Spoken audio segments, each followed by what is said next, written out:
மத்திய அரசு நான் கடுமையாக எதிர்ப்போம்னு சொல்லிட்டு இன்னொரு பக்கம் இந்த எஸ்ஐஆர் விஷயத்துல நீங்க மாநில அரசு ஊழியர்களை எப்படியெல்லாம் வேலை வாங்குறீங்க பாருங்க.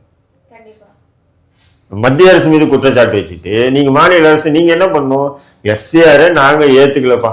அதுக்குதான் அவங்க 1 மாத சம்பளம் எக்ஸ்ட்ரா வழங்குறதா செய்திகள்லாம் வெளியே வந்தது இல்லையா? எப்படி பணி சுமை அதிகமாகிறதுனால 1 மாத சம்பளம் போனஸா கொடுக்குறாங்களா? அது எனக்கு தெரியாது. அது உங்களுக்கு நல்லதெல்லாம் தெரியாது. எனக்கு தெரியாது. தெரியாது. ஏன்னா இப்படி குறுக்கு எப்பவுமே அரசு ஊழியர்களுக்கு எக்ஸ்ட்ரா போனஸ் ஒரு தனியார் கம்பெனில வேலை செய்யறாங்கன்னா இப்ப கொஞ்சம் எக்ஸ்ட்ரா வேலை செய்ய இதுக்கு சம்பளம் சேர்த்து போட்டு தரேன்னு சொல்லுவாங்க. நான் அரசு ஊழியர்களுக்கு திமுக ஆட்சியில் தான் இப்படி எக்ஸ்ட்ரா போட்டு கொடுப்பாங்க. ஏன்னா எக்ஸ்ட்ரா வாங்கி பழக்கம் உங்களுக்கு. நாங்க இல்லையா தேர்தல் கமிஷன் கொடுக்குறியா எங்களுக்கு அதுக்கு என்ன தேர்தல் அவங்க மாநில என்ன ஆனா உங்களுக்கு ஒண்ணு ஏதாவது புரியுதா? தேர்தல் கமிஷன் யார் கண்ட்ரோல்ல இருக்கு? நீங்க எந்த கல்லூரி நிர்வாக இயக்குனரா இருந்தீங்க?